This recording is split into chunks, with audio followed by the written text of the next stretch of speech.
ओम शांति। आज हमारे परम प्रिय ब्रह्मा कुमारी संस्थान की प्रमुख आदरणीय राजयोगिनी ब्रह्मा कुमारी दादी रतन मोहिनी जी ने आज दिनांक 8 अप्रैल 2025 रात्रि 1:20 पर जॉन्डिस हॉस्पिटल अहमदाबाद में अपना भौतिक शरीर त्याग दिया और बाप दादा की गोद में समा गई। आइए आज सुनते हैं दादी के जीवन की कुछ झलकियाँ। दादी रतन मोहिनी जी का जन्म का नाम लक्ष्मी था। उनका जन्म हैदराबाद सिंध में, जो कि अब पाकिस्तान में है, के प्रसिद्ध धार्मिक परिवार में 25 मार्च 1925 को हुआ। जैसा दादी वर्णन करती हैं कि वे बहुत शर्मीली थी और बात करते हुए बहुत संकोच करती थी, परंतु एक बहुत अच्छी छात्रा थी। वह अपना अधिकांश समय शिक्षा को समर्पित करती थी। जब वह ज्ञान में आईं तब उनकी उम्र केवल 13 वर्ष की थी। बचपन से ही उनका झुकाव आध्यात्मिकता व पूजा पाठ की तरफ था, पर उन्हें कोई अंदाज़ा नहीं था कि ज़िंदगी उन्हें परमात्मा के इतने करीब ले आएगी। दादी अपना पहला अनुभव सुनाती हैं। दादी कहती हैं, मैं लगभग 13 वर्ष की थी। मेरी स्कूल की छुट्टियों के दौरान मेरी माँ मुझे भागवत गीता के सत्संग में ले गई, जो हमारे शहर में आयोजित किया गया। मैं जाकर पहली पंक्ति में बैठ गई। ब्रह्मा बाबा आए और वह भी बैठ गए। ओम ध्वनि के साथ सत्संग का प्रारंभ हुआ। जैसे ही मैंने ब्रह्मा बाबा के मुख से ओम ध्वनि सुनी, मैंने गहरी शांति, आंतरिक शांति का अनुभव किया और मैं ट्रांस में चली गई। जहाँ तक मुझे याद है, मैं अपनी चेतना को आसपास के वातावरण से अलग कर चुकी थी और अनुभव किया कि इस व्यक्ति के माध्यम से कोई उच्च शक्ति बोल रही है। लगभग 1 घंटे में सत्संग समाप्त हो गया, परंतु मैं बाबा को निहारती रही। उन्होंने मुझे देखा और मुझे उठाया। मेरी माँ मुझे हिला कर होश में लाई और मैं बाबा के पास गई और फिर मैंने उनसे सत्संग के बारे में कई प्रश्न पूछे, क्योंकि मुझे कुछ याद नहीं था। उन्होंने मुझे समझाया। मैंने उनके साथ पिता के संबंध को अनुभव किया है। तब से धीरे धीरे मेरी आध्यात्मिक यात्रा आरंभ हुई। ब्रह्मा कुमारी दादी रतन मोहिनी जी कहती हैं कि हम बहनें तो बाबा के साथ ऐसे बैठते थे जैसे छोटे बच्चे माँ बाप के साथ चिट चैट करते हैं। बाबा के साथ चिट चैट भी करते थे। कहाँ भी चलो बाबा के हाथ में हाथ देकर चलो, कहाँ भी बैठो बाबा के साथ बैठो, बाबा के साथ बोलते जाओ, देखते जाओ, चलते जाओ, क्योंकि बाबा के लिए हम लोगों की सदा ऊंची भावनाएं थीं। हमें सदा स्मृति रहती थी कि हम भगवान के साथ हैं। बाबा में भगवान की ही एक्टिविटी दिखती थी। हमारे मन में सदा यह भावना बनी रहती थी, भगवान के साथ चलते हैं, बैठते हैं, बातें करते हैं। हम बाबा को कभी साधारण रूप में नहीं देखते थे। जब बाबा क्लास के बाद चैम्बर में बैठते थे तो हम सब उनके सामने बैठते थे। भले ही बाबा उस समय रमणीकता से बात करेंगे, परंतु हमारे अंदर भावना होती थी कि देखो भगवान कितनी रमणीकता से बात कर रहे हैं। इस रीति हम बाबा को देखते और सुनते थे। साकार बाबा का हर बोल हम भगवान का महावाक्य समझकर ही स्वीकार करते थे। बाबा के हर बोल और क्रिया के प्रति हम आपस में रूरिहान करते थे कि देखो भगवान साकार में कैसे कर्म कर रहा है और बोल रहा है, उनके बोल में क्या क्या राज समाया हुआ है, यह भी हम निकालते थे। ब्रह्मा बाबा की चलन से हमें भगवान के चरित्र का अनुभव होता था। हर समय हमारा ध्यान बाबा के चेहरे पर, बाबा की दृष्टि पर और बाबा के बोल पर ही रहता था कि भगवान कैसे करते हैं और क्या कहते हैं। साकार बाबा को देखने का हमारा उद्देश्य यही होता था कि भगवान उस रथ द्वारा कैसे देखते हैं, कैसे बोलते हैं, कैसे कर्म करते हैं, कैसे बच्चों के साथ खेल पाल करते हैं। उस समय हमारे अंदर यह पक्का बैठ गया था कि बाबा बाबा तो है, साथ में इस बाबा में भगवान बैठा है, ब्रह्मा बाबा में शिव बाबा है। यह निश्चय करने के लिए हमें मेहनत नहीं करनी पड़ी। जैसे आजकल लोग पूछते हैं कि ब्रह्मा बाबा में ही परमात्मा आता है अथवा आया है, हम ये विश्वास कैसे करें। लेकिन कभी भी ऐसा प्रश्न हमें आया ही नहीं। हमें तो हर पल और हर कदम में यही अनुभव होता था कि भगवान के साथ हैं और भगवान अपना यह कार्य कर रहे हैं और हमें भी वैसे ही करना है। बाबा की दृष्टि इतनी मीठी और इतनी प्यारी होती थी कि हमें साकार रूप में दिखाई भी पड़ती थी और महसूस भी होती थी। इस कारण हमारे मन में कोई ऐसे वैसे संकल्प उठें अथवा आपस में ऐसी बातचीत हो, इसके लिए मार्जन ही नहीं थी। हमारे लिए पुरुषार्थ बहुत सहज था।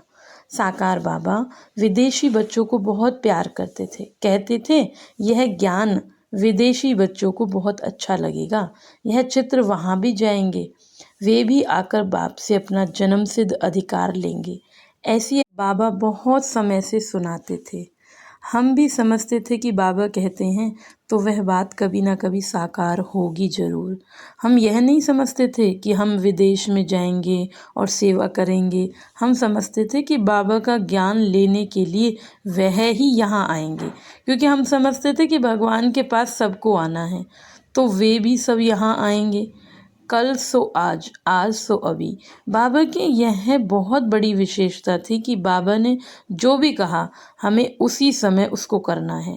अगर उसी समय नहीं करेंगे तो बाबा कहते थे फेल। बाबा उस दिन की मुरली में जो काम अथवा सेवा देते थे हमें उसी दिन करना होता था, क्योंकि अगले दिन फिर बाबा हमसे पूछते थे कि कल जो बाबा ने होमवर्क दिया था किसने किया, हाथ उठाओ।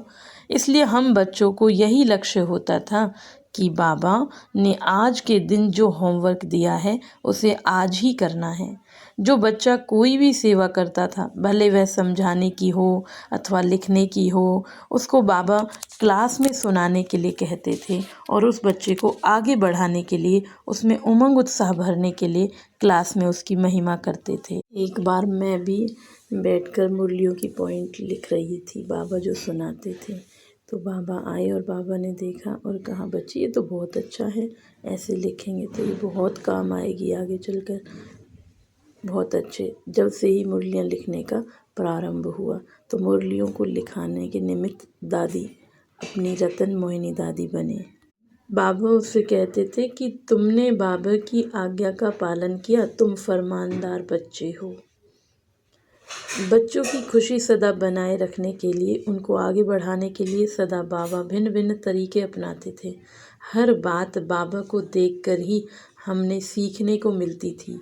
किसी बच्ची व बच्चे को शिक्षा देनी है तो आते ही उनको सीधा यह नहीं कहते थे कि अथवा ये नहीं समझाते थे कि तुमने यह भूल की है, अथवा यह नहीं पूछते थे कि तुमने भूल क्यों की। पहले बाबा उस बच्चे को प्यार से बुलाते थे, उससे बात करते थे और उसकी विशेषताओं का वर्णन करते थे। फिर उसको शिक्षा देते थे कि दोबारा ऐसा नहीं करना चाहिए।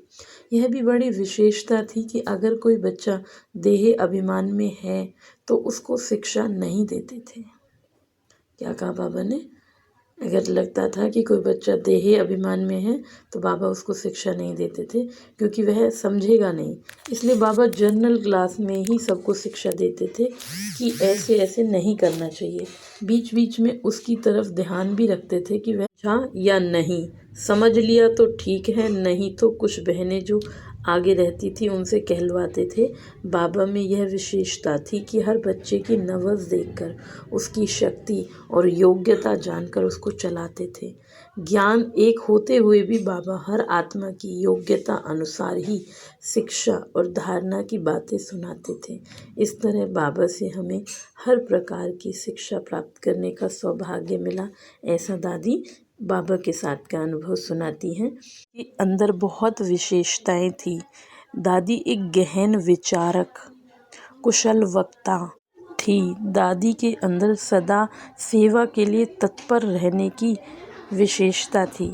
आध्यात्मिक रूप से दादी बहुत परिपक्व थे। हमेशा मुस्कुराते रहना दादी की विशेषता थी। सभी को खुश रखना दादी पवित्रता, शांति और उच्च उद्देश्य के जीवन का एक उदाहरण। दादी गुलजार दादी के जाने के बाद मुख्य प्रशासक पद संभाला।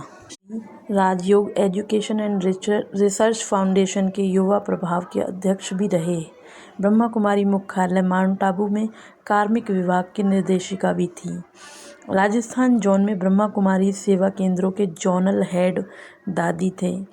भारत में शिक्षक प्रशिक्षण टीचर्स ट्रेनिंग जो होती थी उसमें भी विशेष दादी सेवाएं देती थी। सन 1950 ब्रह्मा कुमारी संस्थान के माउंट आबू में स्थापित होने के बाद दादी ने ईश्वर ज्ञान को एक प्रखर वक्ता के रूप में जनमानस पारित करने में संलग्न हो गई।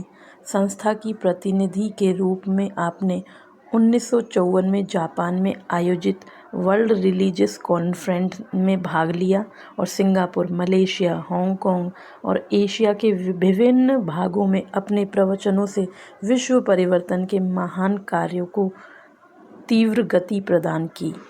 सन 1972 से 74 तक इंग्लैंड में ईश्वरीय सेवाएं करके ब्रह्मा कुमारीज के विदेश में सर्वप्रथम ईश्वरीय सेवा केंद्र को स्थापित करने का श्रेय दादी जी को प्राप्त है। दादी जी ने युवाओं को सदैव एक बेहतर विश्व के नव निर्माण के लिए प्रेरित किया है। दादी जी के मार्गदर्शन में 1985 में अथवा 2006 में निकाली गई युवा पदयात्राओं को विश्व की सबसे बड़ी पदयात्रा के रूप में आधिकारिक मान्यता प्राप्त है। संस्थान की राजयोग शिक्षिका बहनों के प्रशिक्षण के निर्देशन का दायित्व निर्वहन करने वाली दादी ने ब्रह्मा कुमारी बहनों का एक विशाल कारवां तैयार किया।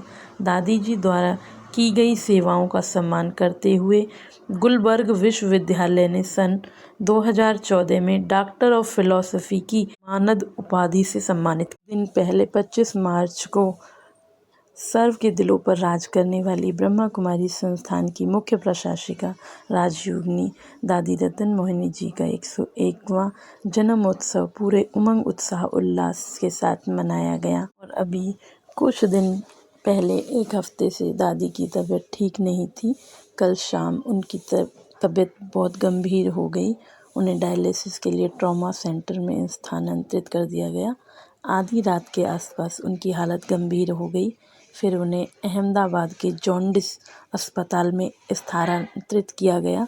वह आईसीयू में थी और रात को 1:20 पर हमारी दादी रतन मोहिनी जी ने अहमदाबाद हॉस्पिटल में अपना भौतिक देह त्याग कर प्यारे बाप दादा की गोद ले ली।